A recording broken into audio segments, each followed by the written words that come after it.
Hello everyone, welcome back to my YouTube channel. आज हम discuss करेंगे यूनिट 6 के सेकंड टॉपिक के बारे में। यूनिट 6 का फर्स्ट टॉपिक था rural community and rural administration.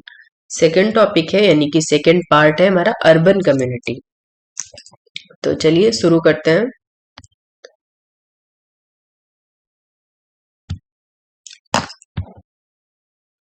Urban community and there characteristic, शहरी समुदाय और उनकी क्या क्या विशेषताएं होती हैं।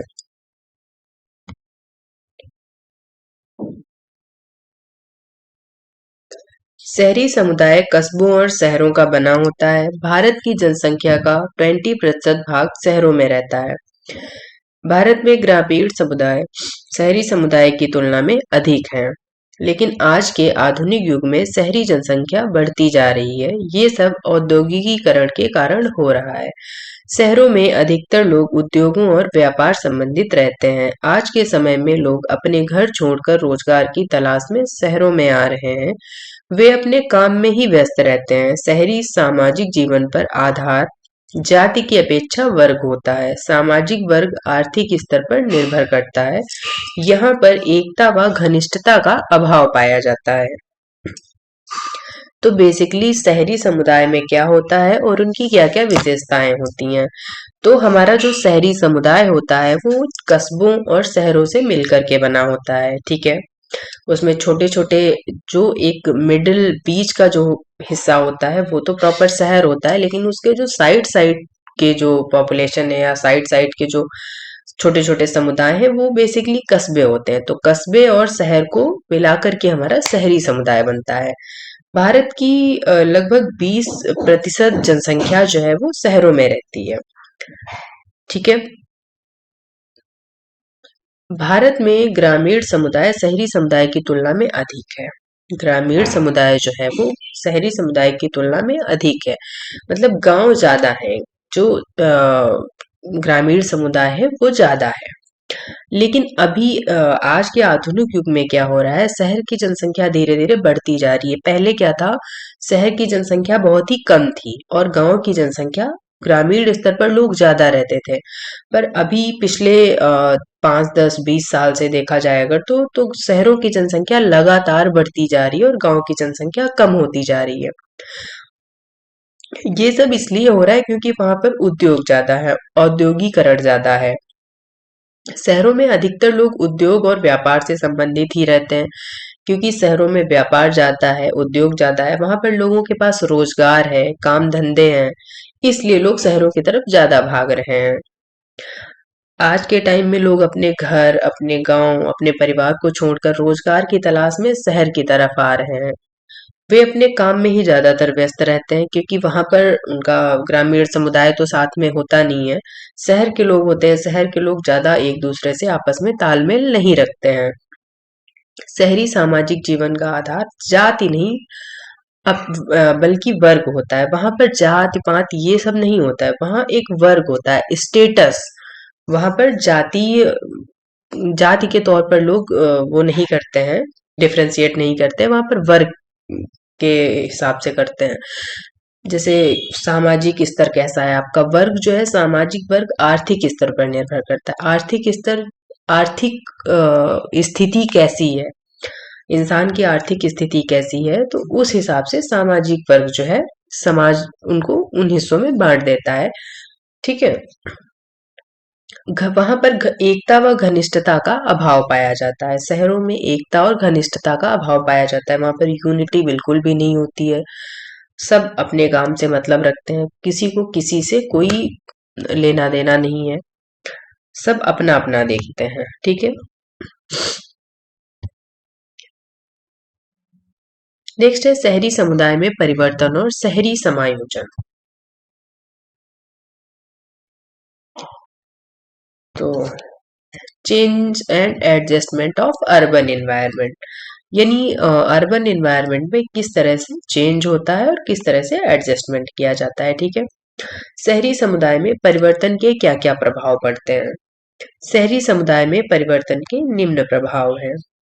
आधुनिक उद्योग व तकनीकी, भिन्न संस्कृतियों के कारण क्योंकि वहां पर अलग अलग संस्कृतियों के लोग रहते हैं, अलग अलग स्टेट से लोग आते हैं, इसलिए समूहों में संघर्ष होता है, वहां पर जनसंख्या में वृद्धि होती है। वहाँ की जो जनसंख्या है वो दिन प्रतिदिन बढ़ती जा रही है। महिला आंदोलन व सशक्तिकरण देखने को मिलेगा वहां पर तुम्हें। राजनीतिक शक्तियां भी होंगी और आंदोलन होगा।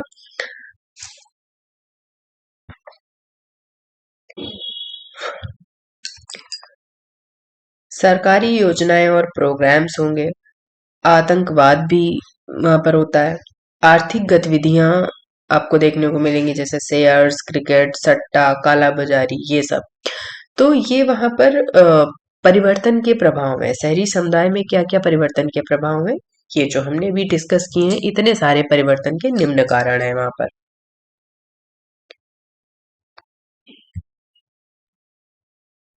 नेक्स्ट है शहरी समायोजन, अर्बन एडजस्टमेंट कैसे होता है। ठीक है, शहरों और कस्बों की जीवनचर्या गांवों से बहुत ही अलग होती है। परंपरागत रीति रिवाजों व लोकाचार का शहरी समुदाय पर कोई प्रभाव नहीं पड़ता है। शहरों का जीवन एक अलग तरीके से होता है। वहां पर कोई भी मतलब अगर है, उसको अपने पड़ोसियों से कोई मतलब नहीं है। उनका अपना अगर बिजनेस है तो ठीक है, जॉब है तो फिर जॉब के अकॉर्डिंग है।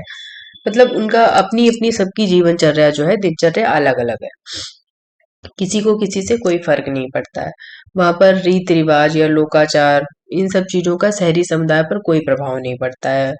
शहरी समुदाय में पारिवारिक जीवन अनुशासित नहीं होता है। वहां पर कोई अनुशासन भी नहीं है। फैमिली में कोई अनुशासन नहीं है। परिवार में लड़ाई झगड़े व कई समस्याएं भी देखने को मिलती हैं। शहरी क्षेत्रों में आने वाले व्यक्तियों परिवारों में अच्छी मित्रता और दूसरों के साथ संबंध बनाते हैं। शहरी समुदाय में आने वाले जो व्यक्ति होते हैं या परिवार होते हैं, उनमें अच्छी मित्रता होती है, दूसरों के साथ में अच्छे संबंध देखने को मिलते हैं। जो भी अगल बगल के लोग हैं या कोई और है, वहां पर यहाँ भिन्न भिन्न प्रकार की सांस्कृतिक गतिविधियां और भिन्न सामाजिक समूहों में शामिल होने के अवसर भी मिलते हैं। क्योंकि वहां पर अलग अलग तरीके के लोग रहते हैं, तो अलग अलग तरीके के लोगों की अलग अलग ही सांस्कृतिक गतिविधियां भी होती हैं। अलग अलग समूह में शामिल होने के भी अवसर मिलते हैं। ठीक है, लोगों में आपस में सहयोग और अपनी समस्याओं के निवारण हेतु कार्य करने के लिए तैयार रहते हैं। वो आपस में सहयोग करते हैं और अपनी समस्याओं को निवारण हेतु तैयार भी रहते हैं वो, क्योंकि उनकी समस्या आएगी तो उनको खुद से ही हैंडल करनी पड़ेगी। नेक्स्ट है शहरी समस्याएं। शहर की मुख्य समस्याएं निम्न है। शहरी जनसंख्या, गंदी बस्तियों की वृद्धि और फुटपाथ निवासी। बेरोजगारी, वहां पर रोजगार का अभाव है, भूखमरी है और गरीबी भी है। लोगों द्वारा सामंजस्य की असफलता, वहां पर आपस में लोगों में कोई भी सामंजस्य नहीं होता है।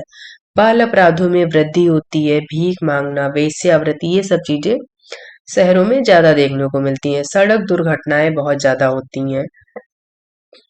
उपयुक्त आवासों की कमी होती है, वहां पर स्थायी आवासों की भी कमी होती है। राजनीतिक व औद्योगिक अस्थिरता होती है। पर्यावरण प्रदूषण भी ज्यादा होता है। स्वच्छ पेयजल व अपर्याप्त जलपूर्ति होती है, वहां पर पीने का पानी साफ नहीं होता है। कूड़ा करकट को निपटाने की अपर्याप्त व्यवस्था होती है। गंदगी बहुत ज्यादा आपको देखने को मिलेगी।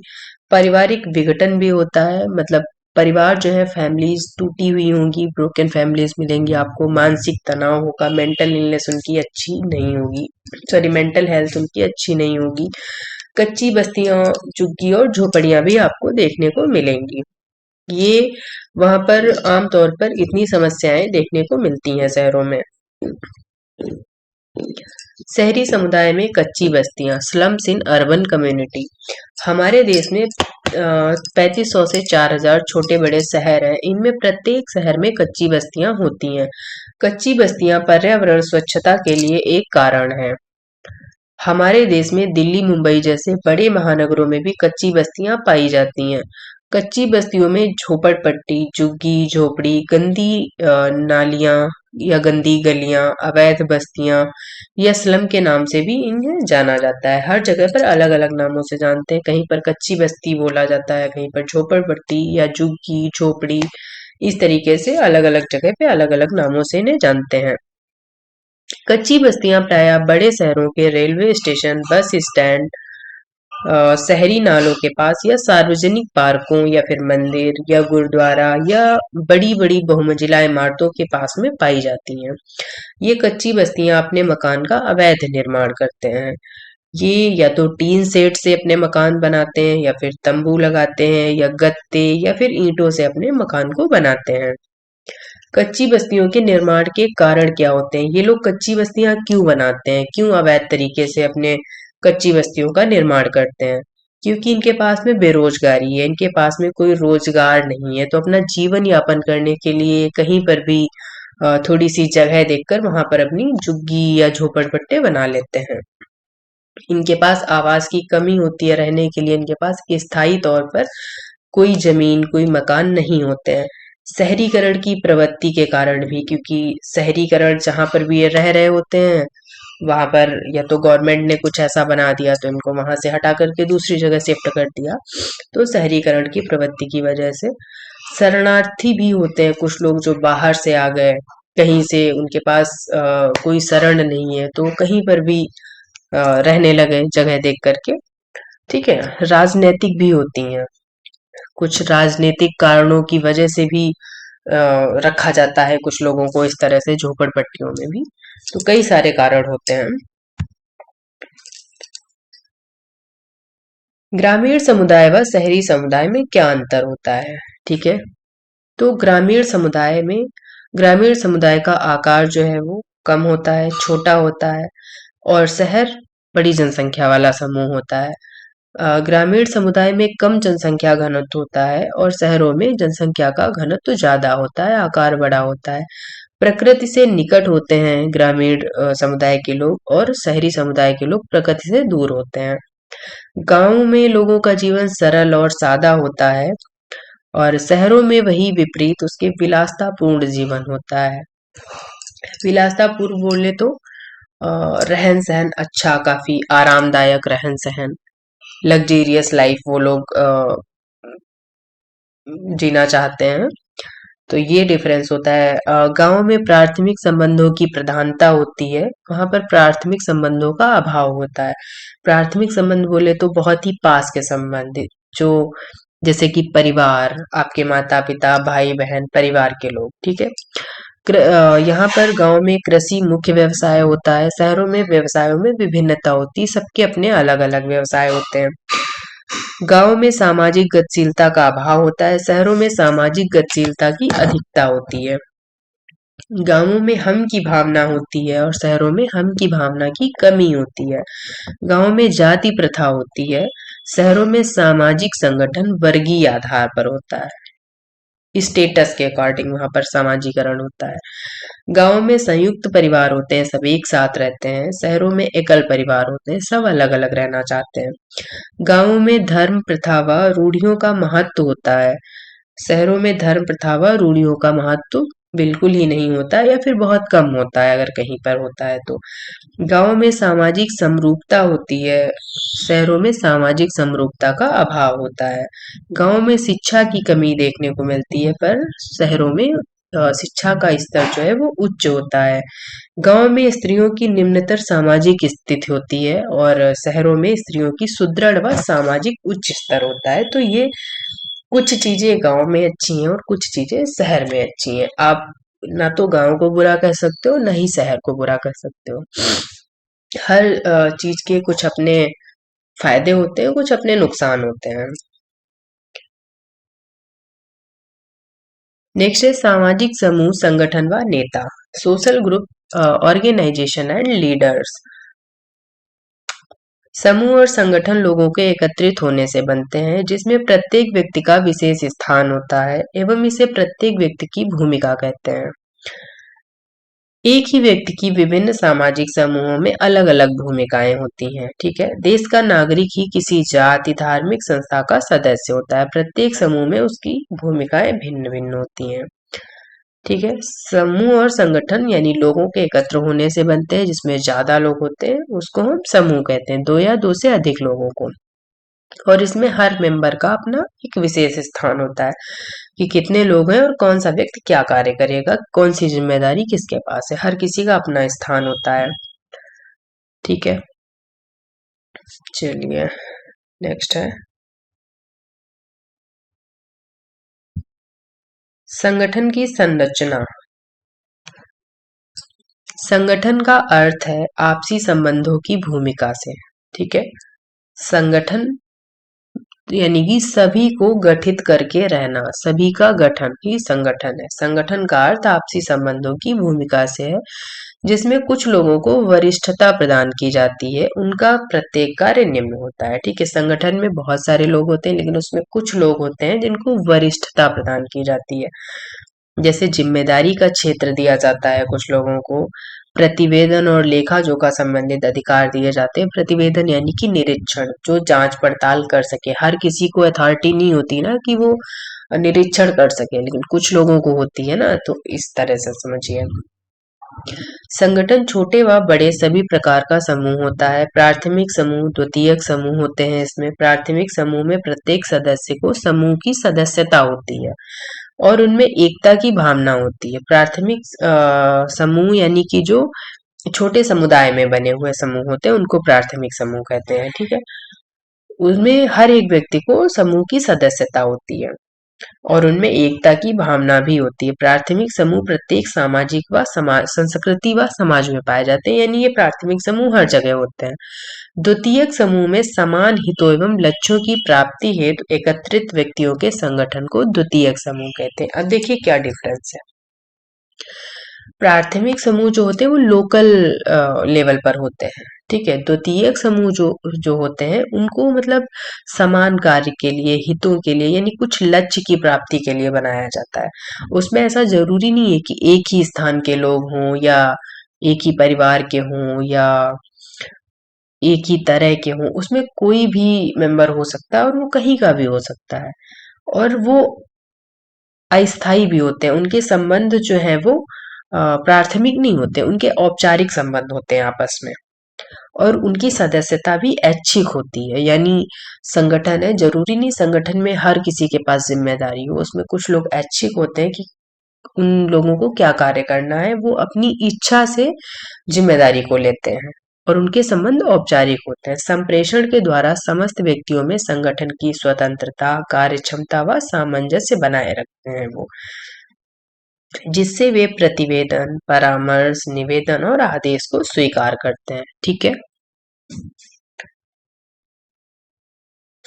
संगठन की गतिविधियां क्या क्या होती हैं, यानी कौन कौन से संगठन होते हैं और वो क्या गतिविधियां करते हैं, उनकी एक्टिविटी क्या होती है। जैसे सामाजिक संगठन जो होते हैं वो समाज का नियंत्रण करते हैं। ठीक है, सामाजिक संगठन समाज को नियंत्रण करते हैं। वैसे ही राजनैतिक दल जो होते हैं वो शासन का कार्य करते हैं। जो आर्थिक समूह होते हैं वो व्यापारिक कंपनी, परिवहन व कारखानों का देखरेख करते हैं। जो धार्मिक समूह होते हैं वो जाति और समूहों को संभालते हैं, कंट्रोल करते हैं। व्यवसायिक समूह वाले जो होते हैं वो शिक्षकों की समिति, नर्सों, विद्यार्थी संगठन को देखते हैं। जो ट्रेड यूनियन वाले होते हैं वो हितों की रक्षा करते हैं, यानी हक की लड़ाई लड़ते हैं। क्लब मनोरंजन वाले खेल, नाटक, संगीत का काम करते हैं। पंचायत वाले प्रशासन एवं न्याय हेतु कार्य करते हैं। ग्राम सलाहकार समिति जो होती है वो गांव के विकास के हित के लिए बात करती है। महिला समूह जो होते हैं वो प्रौढ़ शिक्षा, घर का रखरखाव ये सब करते हैं। नवयुवक समूह जो होते हैं, युवा समूह, वो विकास योजना में भाग लेते हैं, स्वच्छता की देखरेख करते हैं, स्वास्थ्य शिक्षा पर ध्यान देते हैं, नाटक वगैरह। ठीक है, तो हर संगठन की अपनी अपनी अलग अलग जिम्मेदारियां होती हैं। अब बात करते हैं नेता, लीडर्स के बारे में। प्रत्येक समाज में नेता पाए जाते हैं और समाज को दो भागों में बांटा गया है। पहला नेता और दूसरा अनुयायी। ठीक है, पहला नेता और दूसरा अनुयायी। नेता वह है जो समूह का नेतृत्व करता है और लोगों पर प्रभाव रखता है। ठीक है, नेता के द्वारा लोग प्रभावित होकर कार्य करते हैं। नेता का गुण आनुवंशिकता का होता है, यानी नेता जो होता है वो उसमें जो गुण होते हैं वो पैदाइशी होते हैं। जैसे जिनके घर में शुरू से ऐसा होता आया है तो वो बहुत ही छोटे होते हैं, लेकिन उनके अंदर ये कंट्रोलिंग पावर होती है पहले से, नेता वाली, लीडर बनने वाली।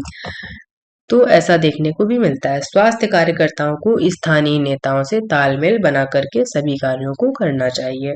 अच्छे नेता की पहचान है वह हमेशा समूह के साथ खड़े रहते हैं, वे सभी योजनाओं में सहयोग भी करते हैं।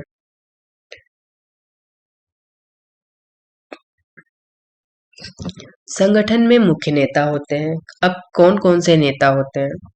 पहला है विधि सम्मत नेता, यानी फॉर्मल लीडर। फॉर्मल लीडर में भी दो तरह के होते हैं, कार्यकालीन और कार्यकारी नेता। कार्यकालीन नेता को ऑफिशियल लीडर कहते हैं। ये शासन द्वारा नियुक्त किए जाते हैं, जैसे कि सरपंच, शिक्षक, पोस्ट मास्टर, कलेक्टर, और इनका नेतृत्व उनके पदों तक ही सीमित रहता है और ये अस्थायी हो सकता है। जब तक उनके पास पद है तब तक उनके पास ये अथॉरिटी है। उनका पद जैसे ही समाप्त होगा तो उनके पास ये अथॉरिटी भी नहीं रहेगी। ठीक है। सेकंड है कार्यकारी नेता, फंक्शनल लीडर्स। इनका चुनाव गैर सरकारी संस्थाओं द्वारा होता है, जैसे सहकारी समितियां, क्लब, महिला मंडल इत्यादि। ठीक है। जो फंक्शनल नेता होते हैं उनको गैर सरकारी संस्थाओं के द्वारा चुना जाता है और वो क्या देखते हैं, सहकारी समितियां, क्लब, महिला मंडल, इन सब चीजों का नेतृत्व करते हैं। फिर नंबर 2 आता है जनमान्य नेता, यानी इनफॉर्मल लीडर। वो थे फॉर्मल और ये है इनफॉर्मल लीडर। इनफॉर्मल लीडर में भी दो तरह के होते हैं, एक होते हैं नेचुरल लीडर्स यानी कि स्वाभाविक नेता, और दूसरे होते हैं स्टेटस लीडर, प्रतिष्ठित नेता। तो स्वाभाविक नेता जिनका गांव में प्रभाव होता है, जैसे गृहिणियां, दाइयां, मतलब जिनकी गांव में चलती है थोड़ा, लोग जिनसे डरते हैं। ठीक है।